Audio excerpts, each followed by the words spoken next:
Hello, everyone, and welcome back to the Harbour by Night, scene of Red's latest adventure.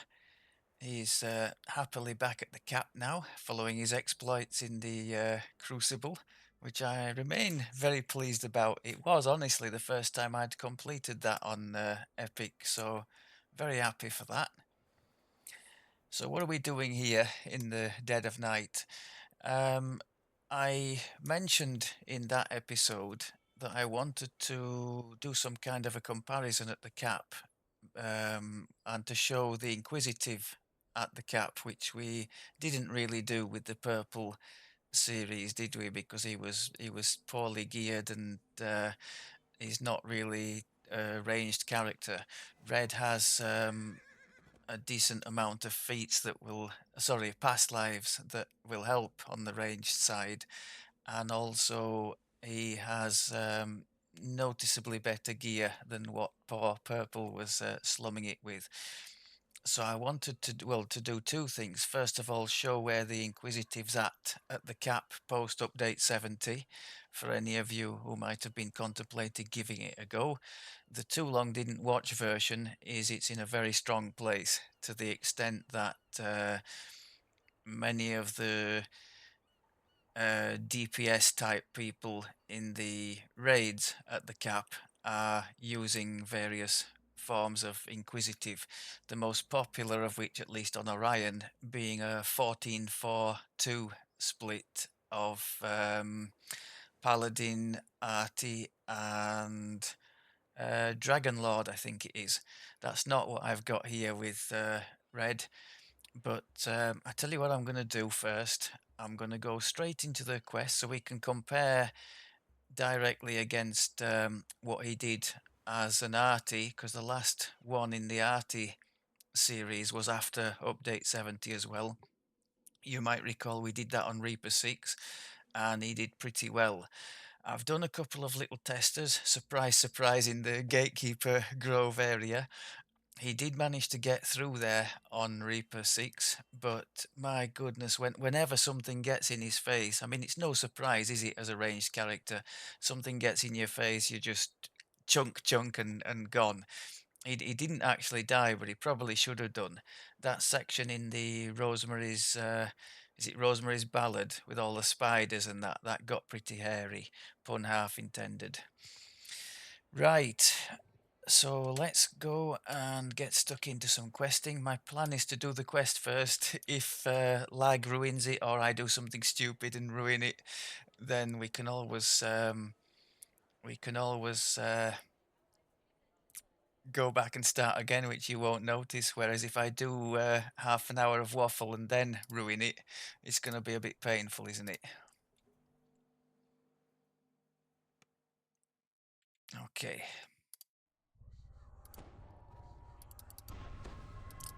So these are my paladin buffs. I'm not really discussing anything that I'm doing here. I'll do all that afterwards for those of you who are interested. For those of you who just want to see where the um,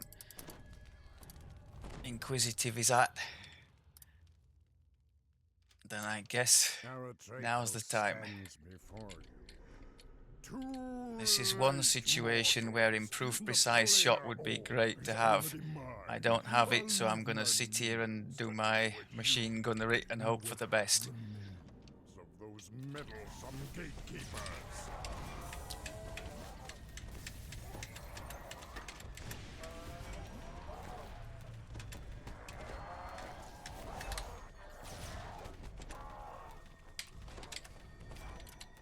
Okay, now heals wise, this is one big difference from the I should have kept going here and mauled this lot as well. I've messed it up now.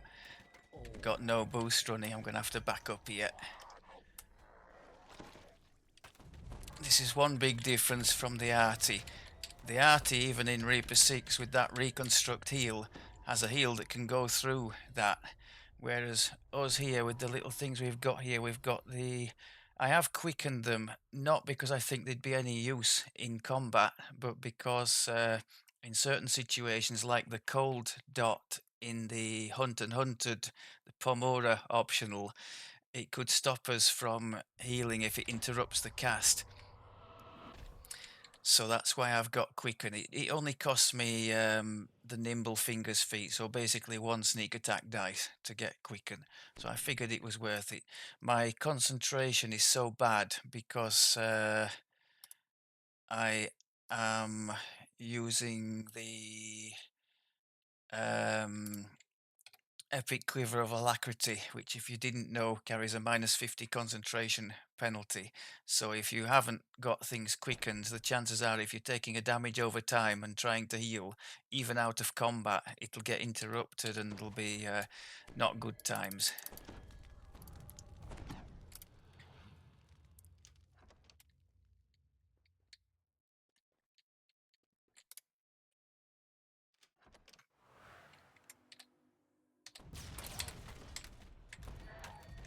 Oh, I can see some Reaperage down there.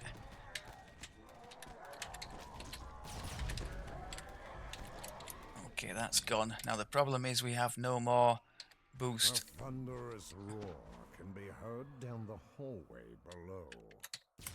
And the reason for that is I've been messing about doing other things and forgot to recharge it before stepping in here. So hopefully that doesn't cost us. We do actually have an action boost power, but that's nothing like the devastation that I think we've got a bit of lag there, haven't we? Yeah, what's happening to my spells game, please? Yeah, the boost power is nothing like the devastation that the no hold barred can cause. An ore farm guards a Let's cage put containing a large dire bear. that on for this, and then we've got.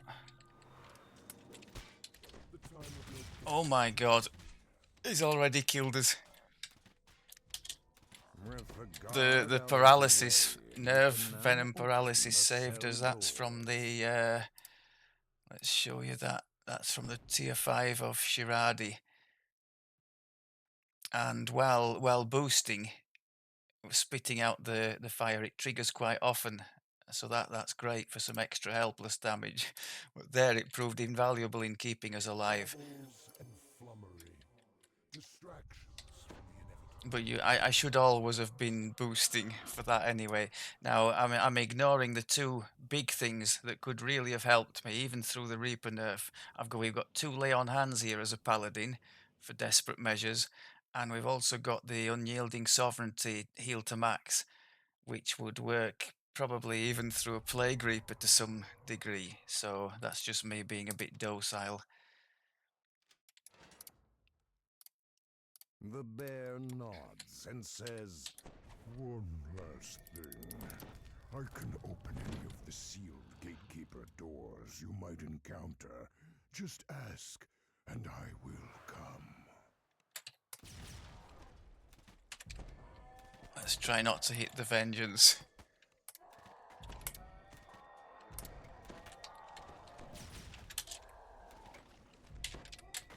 Typical strategy with the ranged when solo.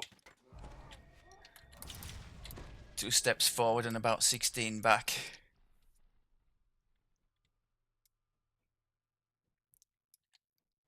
It's a character that could do super well with a tankier one. I'm sure it could This door bears an really help ancient in inscription. like A hum of maybe powerful Reaper 8 or magic above if pulses there was inside somebody it. taking all the hammer. But then you could say that for any ranged or caster virtually, couldn't you? Thanks to Barrett, you can now pass through the ruined door. The bear turns to speak to you. Let me know if I can be of any additional assistance.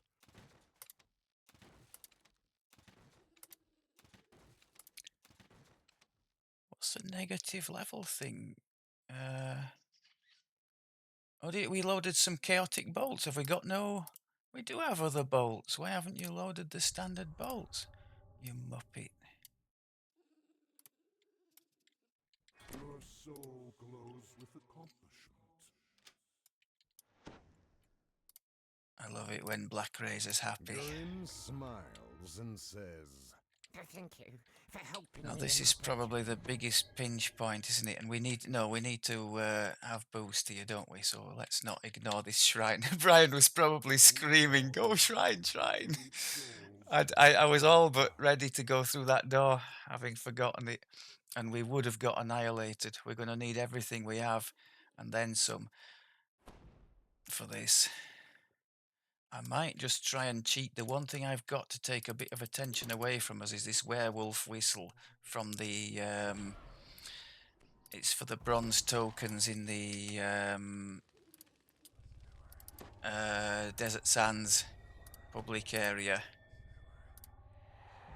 It doesn't last very long on these difficulties, but even like 10 seconds of respite when they're not hammering you is enough usually for you to delete them.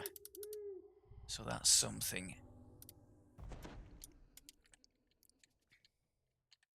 Can be good in a boss fight as well, just to put it in there. Now what we're gonna do here, I think we just hit everything, don't we?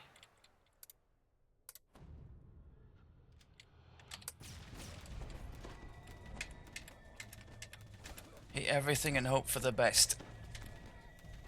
Okay, push on. The alleyway, you spot cultists guarding the Gatekeepers' glade. That was beautiful. I think we'll have a pause here. Let's not get crazy.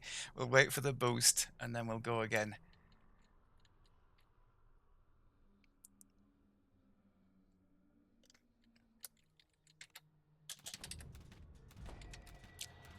Come on. Oh, this hasn't gone so well, has it?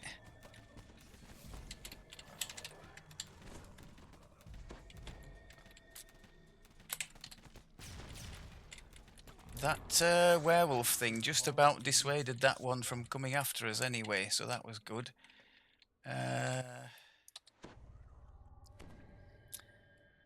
We're not bothered about going down there for that optional thing, are we? I think we'll just skulk in this corner. Especially as there seemed to be a Reaper down there. As you enter the Gatekeeper's stronghold, you spy a second Gatekeeper portal in the corridor ahead. As splinters of the shattered door drift down around you, My rune arm doesn't break boxes, unfortunately. It's a bit of a dead loss for that. Is this way. It is protected by a large stone door. Come on. Okay, push on while the boost is running.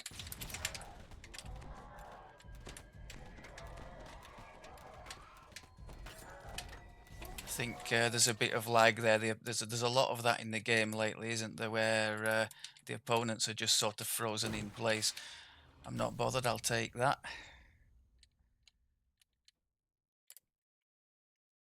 So typically I'm hitting the Reaper boost for extra double shot and the no hold barred boost at the same time for an extra dose of nastiness. And opening up with the AoE shoot first, it's called, isn't it, from the Inquisitive tree. Let's see if we can make some inroads into this next lot while the boost is still going. We can. A hidden glade in the very heart of the city. A small path along the cliff wall leads to a ridge. I think that rituals. oh, look at that, 1,000 damage. That cat thing there was worth its weight because it delayed those Reapers at a time when I was struggling. It's 1 use per rest on that, by the way, so if I wanted it back I would have to use the shrine. And this is the point at which Malm's going to end up toasting me.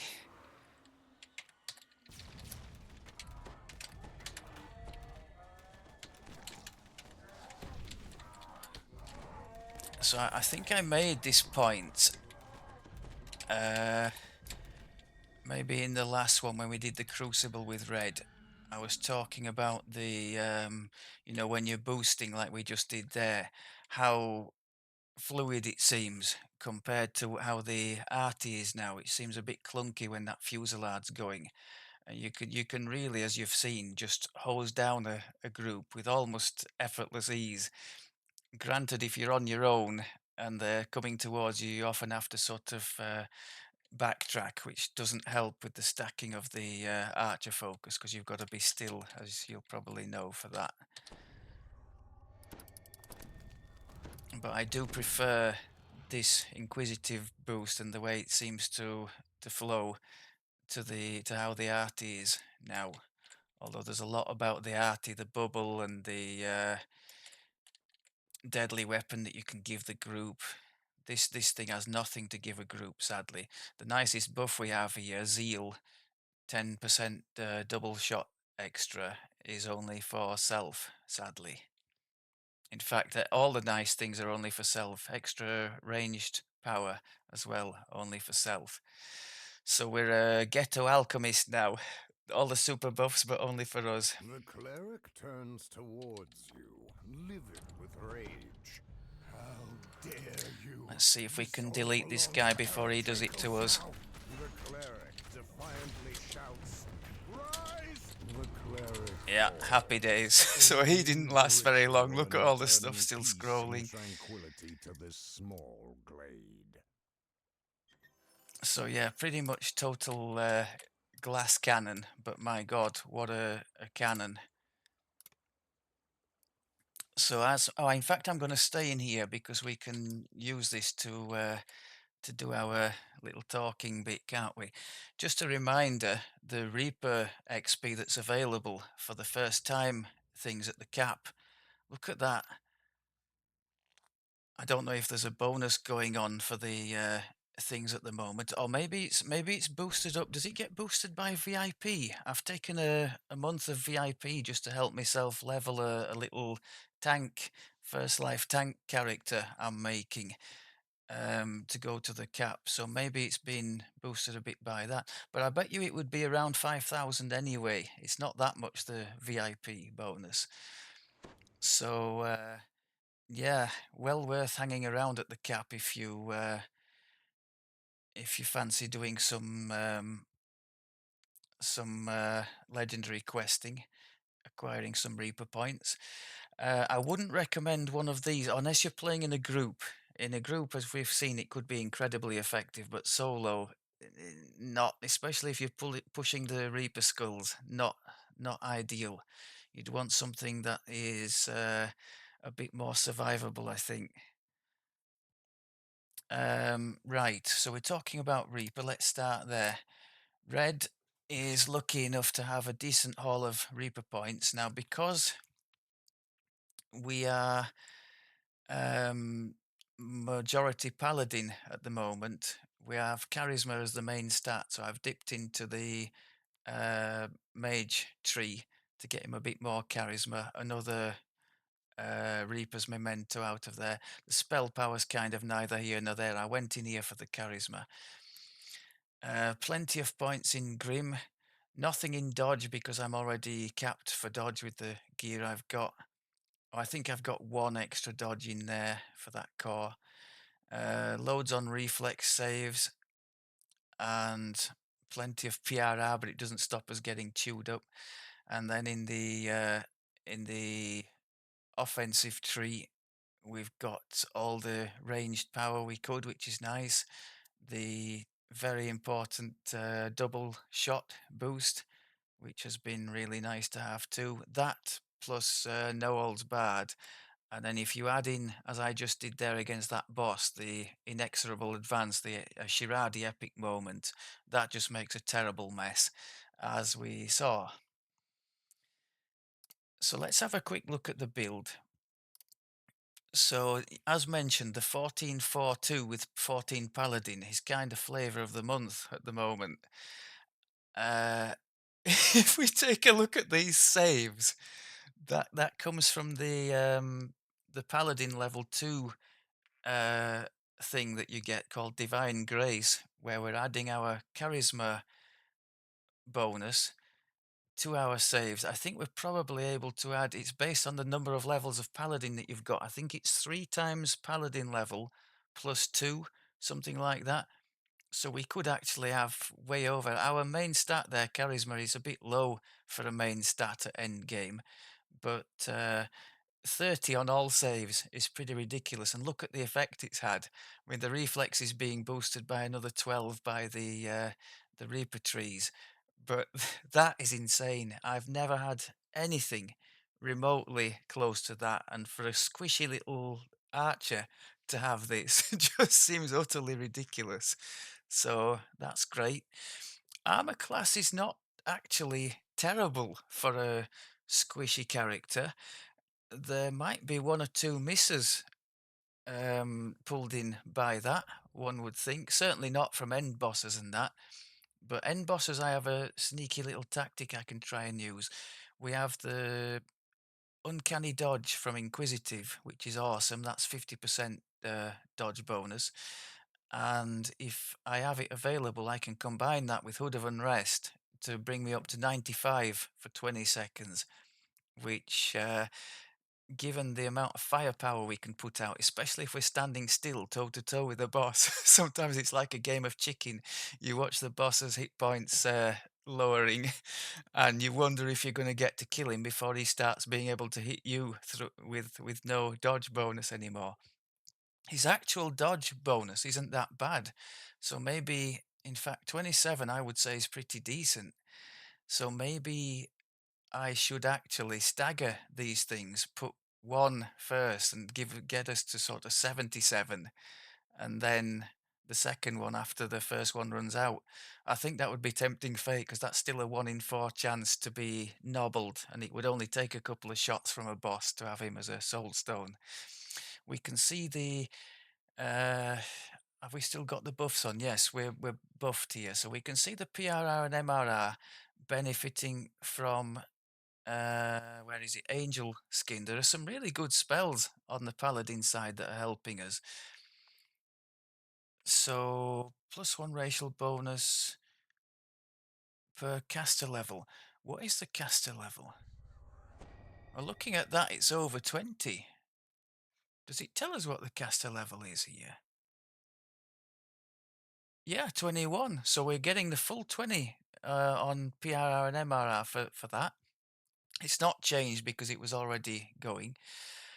This one, Super 1 2. We're getting 15 ranged power for that. Bless and protection from evil, standard stuff. Then Zeal I've just shown, 10 on double shot, very nice. Imbue with Shadow, that comes from the Fade Arc tree. It's a +1, as I understand it, to our weapon enhancement. Can we see that there? Yeah, imbued by shadow +1 enhancement bonus, so that's not terrible. The reason I'm in that tree is for the charisma to hit and damage, just like we did in the purple Inquisitive series. That's what kind of inspired me to have a look at this and see what we could come up with. So I won't belabor too much the Inquisitive tree itself because we've seen that in the purple series. I've just gone with charisma, obviously, instead of intelligence. The bare minimum in Fade Arc for charisma to hit and damage. The bare minimum here in the Knight of the Chalice Paladin tree, the important one here, just as it was last time, is the Divine Might. So that's our trance ability, so that's adding to our attack, damage, and we don't have any tactical feats that we're using, so just attack and damage extras. Um, a little bit. He has I think 3 racial points from the racial tome thing that came with the Myth Drannor pack. I treated myself for the first time to the big pack, and with me actually having 3 and soon to be 4 characters that I'm using reasonably regularly, I think that's going to pay dividends. Sneak attack dice here. Deflect arrows awesome stuff once every 6 seconds to deflect an incoming projectile. And given that that would probably cut him in two half the time, I think that's really invaluable to have. Max Dex bonus, not bad. Improving the dodge chance. I think he's got a few there. He's got some in here as well for more light armor max dex bonus. So between the shadow tree and that one we've just seen, the tabaxi, maybe that's one of the reasons why his dodge is reasonably good. I think 25 is that the default cap, something like that. So I'm more than happy at 27 anyway. One of the things that he really suffered with the arty, being a warforged with the docents, was the crappy dodge chance that he got. I don't know the whys and wherefores of that, but I do know it was at least 10 below what we're seeing here. So that's pretty good. As mentioned, main stat not amazing, but I've done the best I can for it gear wise. The other stuff, intelligence for trappy skills and for skill points in general, because we are majority paladin, I wasn't getting too many points to put into skills. So the 4 rogue levels that we've got, I interspersed those to use to be able to try to get the skills up to something reasonable. And as you can see, search, spot, disable. There's only open lock that I don't think we've got anything for on the gear, but the other 3 are pretty decent. I wouldn't say it's no fail, but not bad. Given that we're a charisma heavy character, our bluff and diplomacy are not terrible either. I think they may be okay for something like Dryad and the Demigod legendary hard for bluffing those giants.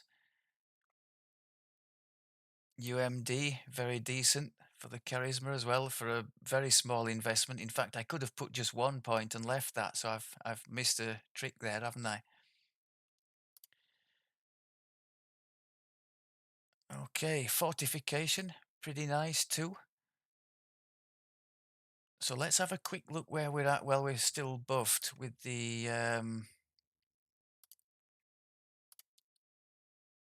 details here. So, general combat, we've ended up with 18 imbue dice, not terrible. 21 sneak attack dice, both very average, but still a nice little contribution. And because we have stay good in Shiradi, we're creating quite a lot of blind opponents, and so sneak attack is going to apply to them. Main tree, obviously, in Epic is Shiradi, and we've got Fate Singer for the pluck of a string epic strike. Very strong single target damage. That and the Hunt's End, our 2 single target beaters, just as it was with the Arty. Very strong. And Shadow Dancer for all the sneak attack dice goodness. 1 in each core, 3 there. Some double shot there, and then this is very nice too for sneak attack chances and low debuffing opponents. Fort bypass will go up above 100 when our observation triggers from the Inquisitive, so that's not terrible, I don't think. What else have we got on here that we would need to pay attention to? Saving throws we've already seen. Ranged combat, anything there? Oh yeah, ranged threat multiplier. So we have minus threat in all 3 trees here. We've got minus 35 in Fate Singer, minus 30 in the Shadow, and minus 30 there in Shiradi. Plus, on our quiver, we have another 15 reduction. That's doubly good actually because it's reducing the threat from spells as well. One of the biggest problems with any imbue build is the imbue isn't affected by your standard threat reduction. You have to have spell threat reduction. Is it called distant diversion or something? I can't remember, but it has to be its own type, and usually people don't have that. So this little item, albeit causing trouble for us on the concentration side. If we try and raise somebody with a scroll while under fire, that's not going to go well, but it's helping us on the threat side. There is an item from one of the festival events, I think. I think it's called, is it Steel's Soothing Coffee or something like that, that can reduce threat by quite a big amount, but you have to mess about re-clicking it every minute and a half, or you get slowed down by the after effects of coffee come down or something. So I think at where we're at now, we're more than good for that. So that's good. Is there anything else I wanted to show on here? Avoidance defenses, not terrible. We've seen the dodge. We've got some that's lesser displacement on the gear, so that would help in like in legendary hard raids or even the low reaper ones. I do have some displacement cloak clickables to use. Okay, let's have a look at some of the key other stats. So double shot, I think it's probably gone down now because we've lost the. No. Um.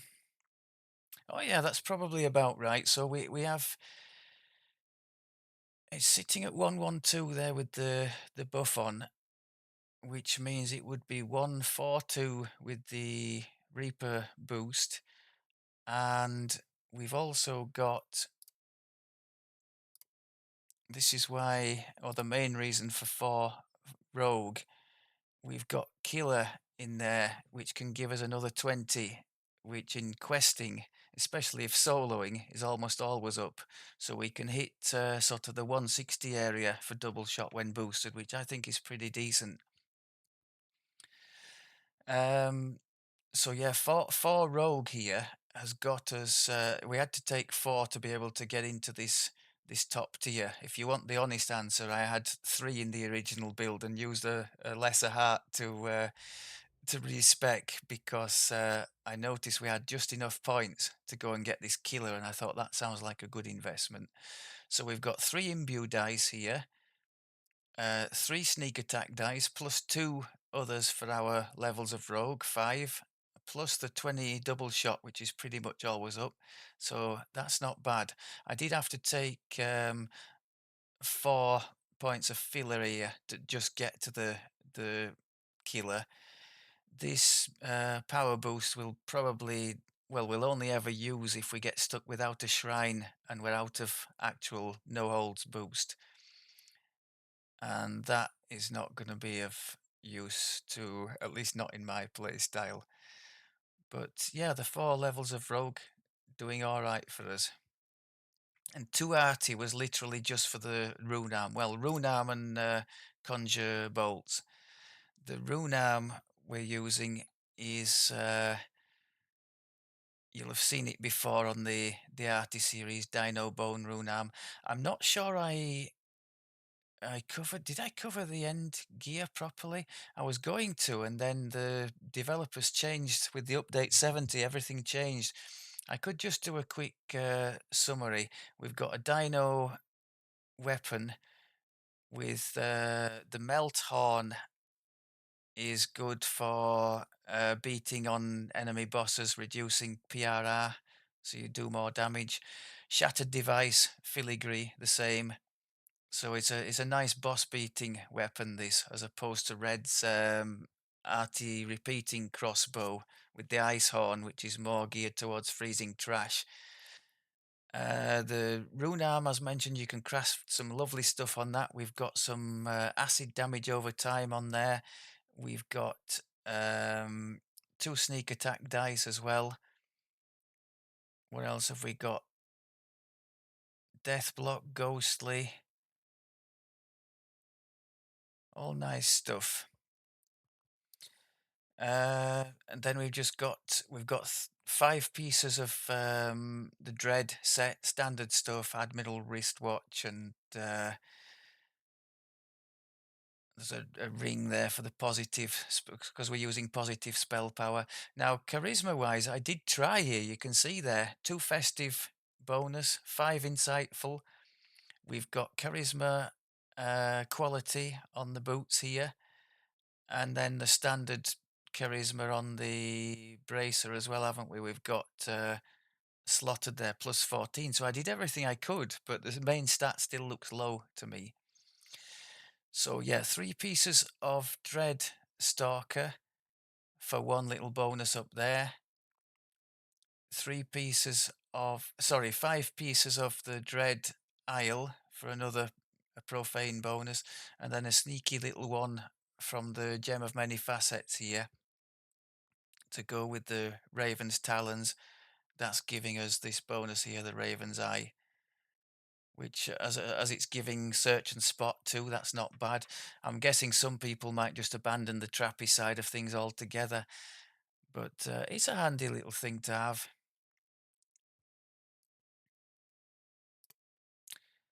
So, double shot we said can be boosted up into the 160s. Ranged power, when we have now that can give us up to 75 extra. So when we've got max stacks of Archer Focus, we're up into the 400s on that, which is not terrible for a non standard bow build, I don't think.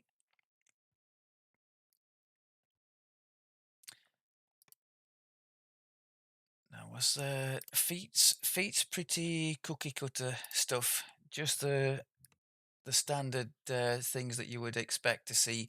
All the point blank shot, precise shot, rapid reload we got for free with the 2 arty, sorry, with 1 arty level, didn't we? Rapid shot I took.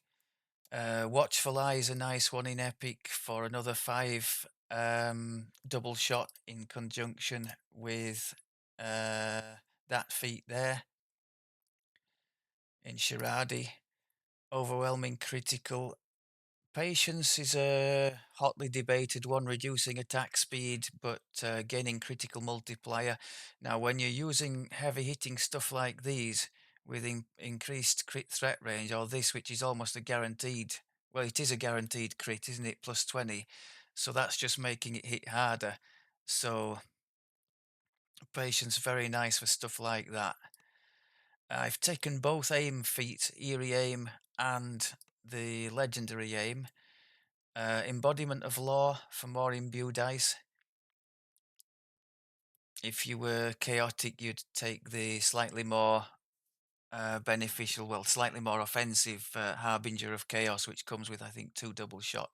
Holy Strike on its own, pretty blur, but when you coupled with the second core, I think it is in Shiradi, you get a nice little extra on dodge and fort bypass. I particularly like that they've done that, like with the nimble fingers, and I think Luck of Heroes is another one. In fact, that's in here as well, isn't it?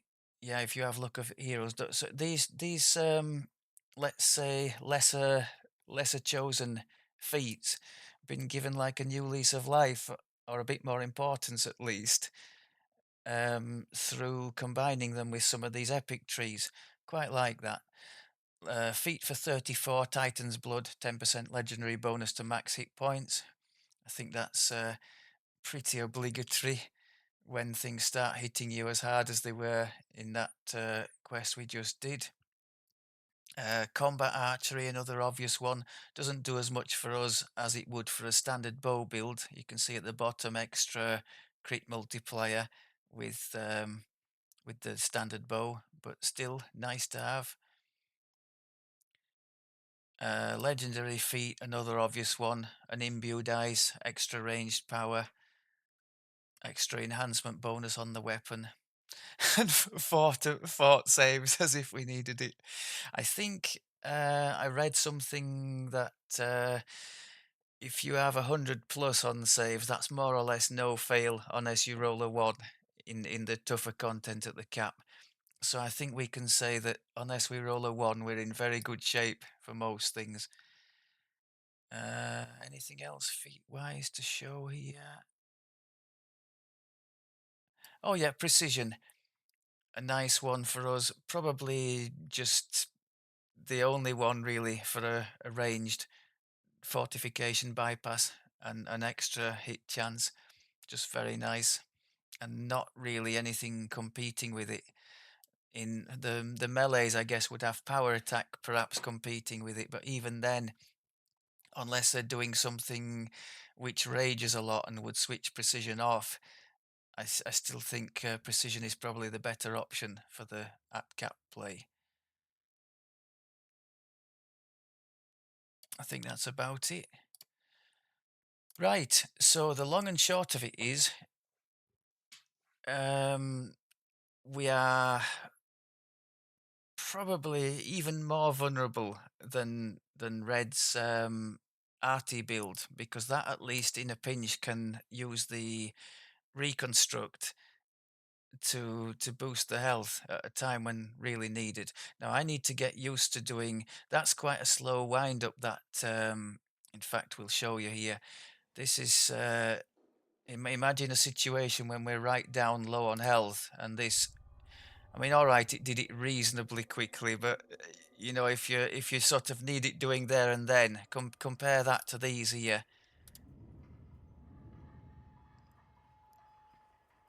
And I just think it's a little bit slow, so it leaves room for you to die in between time. But still, I need to get used to using those in the oh crap moments because that's all we've got. These are like top up things and really nothing more.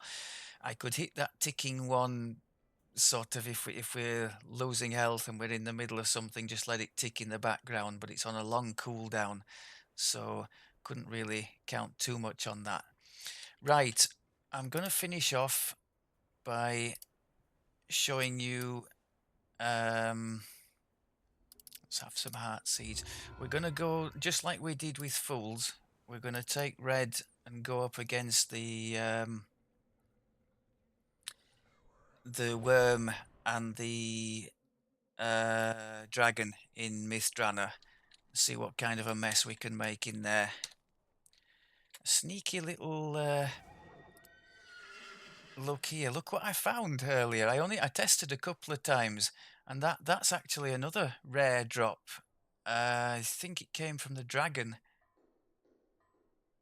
So I've been quite lucky doing that recently. I can assure you, I'm not going in there and emptying all the chests 8 times routinely. I'm just not down for that kind of thing.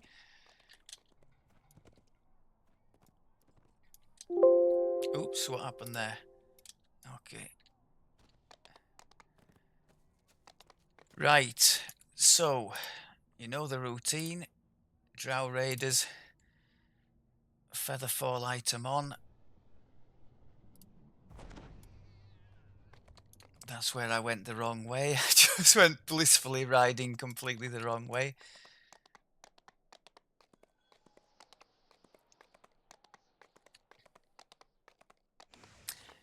Now just imagine if we had a character like my druid going in here with the time stop thing, and it could be timed to coincide with the insane boost that this character has. They would die in well a few seconds, wouldn't they? Now they both have about 2.5 million hit points. I think we'll see a noticeable difference between what's going to happen here and what happened with the druid who found it a bit of a slog, didn't he? Okay, there he is, so let's get ready. We'll dispatch the minions first.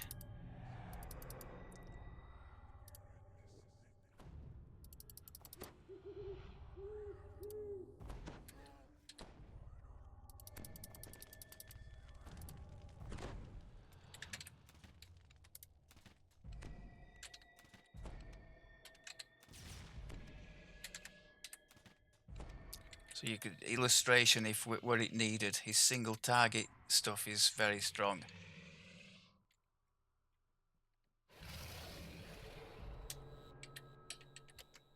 I keep trying to do the Reaper boost. We're not in Reaper.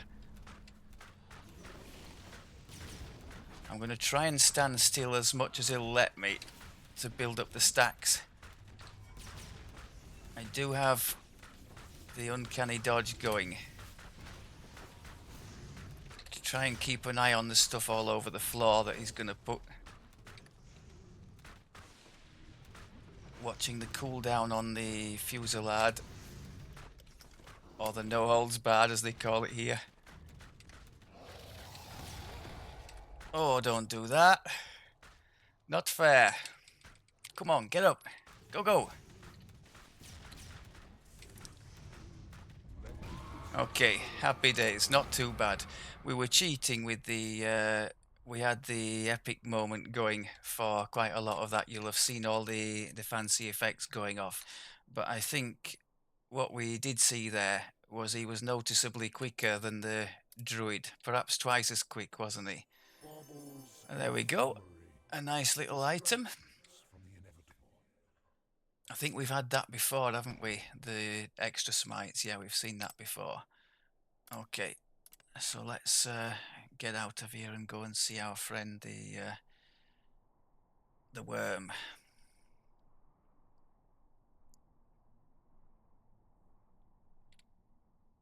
Now for this one we're going to struggle a bit more because we obviously don't have the epic moment, which is on a 5-minute cooldown. Get the excuses in early.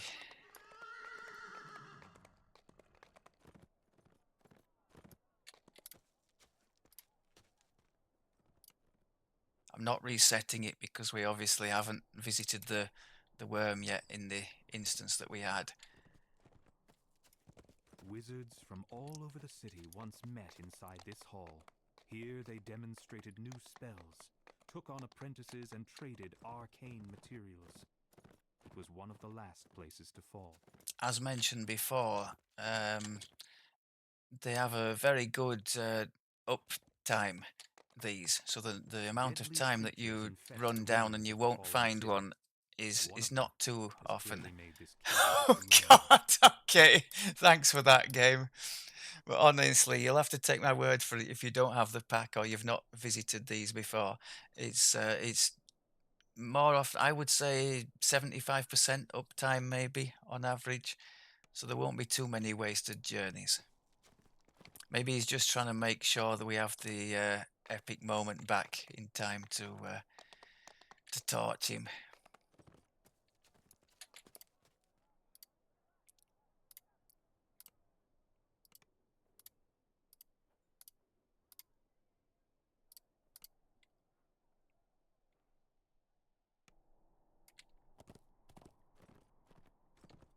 Wizards from all over the city once met inside this hall. Here they demonstrated new spells, took on apprentices, and traded arcane materials.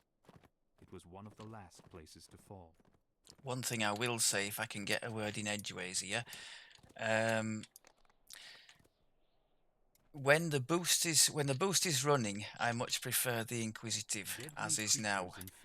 When the boost is not running, I think the arty has a lot more to offer. If you dip in the Inquisitive tree, maybe 12 points for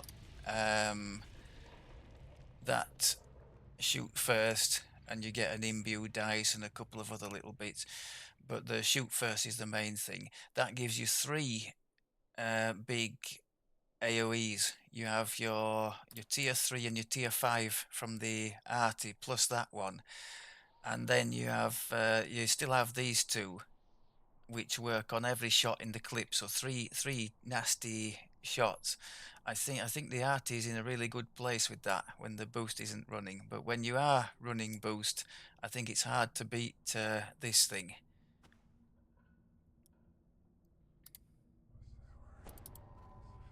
I may or may not have been stalling, having half an eye on the epic moment cooldown here. Tell you what, we'll summon Wolfie. See if he can do some distracting. Make sure we don't run out of ammo.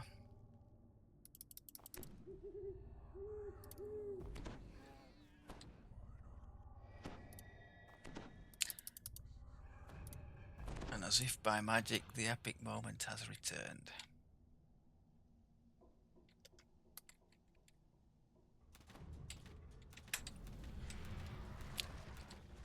To be up close. Come on, Wolfie, attack him.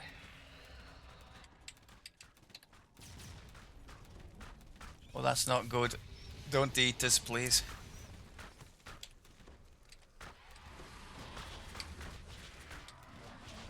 I think we better move here.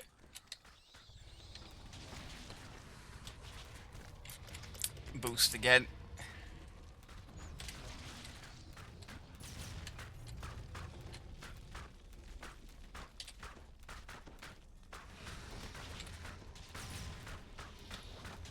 Oh, he's gonna kill us if we carry on like this.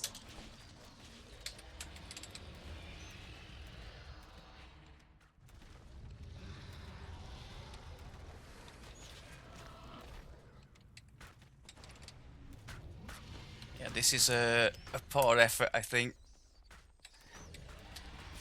I've had to move too much to be really quick in dispatching him. But I think you can still see pretty deadly. I mean, if we'd have had somebody standing in his face and just been allowed to sit at the back and smash him, that would have been devastating. As it was, we couldn't quite reach the maximum archer focus stacks, but still not terrible. Go on, give us some. Yes! Threat decrease! Just what we needed. I guess that's more for the melee types that are dealing loads of damage and close to an end boss. Okay, I think yeah, I think we've shown there that well, we've shown the glaring difference between that and the druid, that despite his best attempts with the arcane pulse and some the zero comet and the moonlands, he was nowhere near that in terms of time to dispatch those things, was he? So yeah, it's in a strong place. Would uh, as part of a group with other things taking attention, this thing would take some beating, and I guess that's why I'm seeing in the higher level groups at the moment quite a few of these wandering around, both in the raids at the cap and in the higher Reaper questing that's posted. Okay, I think that about does it. It's left me with a little bit of a dilemma, actually.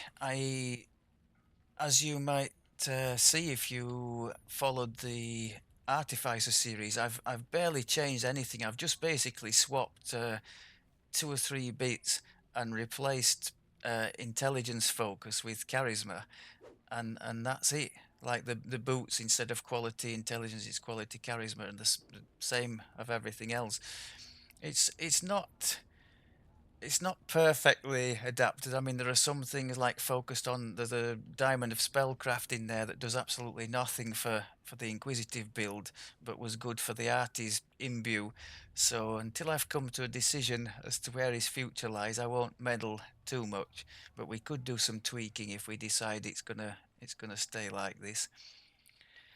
Well worth a go. Anyway, if you've not tried the Inquisitive playstyle before, lots of fun at the cap, not just for a leveling build. Mega strong at the cap too.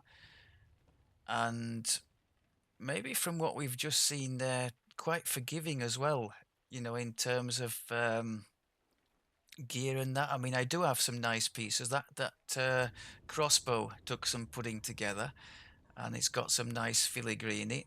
But the stats themselves are by no means amazing. That as a main stat is well, the purists would say it's unacceptable, I guess, for an end game build. But some of the other ones are really sweet. I can't believe these saves. That's just awesome. So I literally just reached the cap today with him. So I've run a couple of quests and then the bits that we've just done together. So I look forward to seeing what he can do. Maybe if I grow a pair and take him into some groups, I'll have a better idea of what the potential is here. Okay, I think that about does it. Thank you very much as always for looking, and I will speak to you soon. Take care.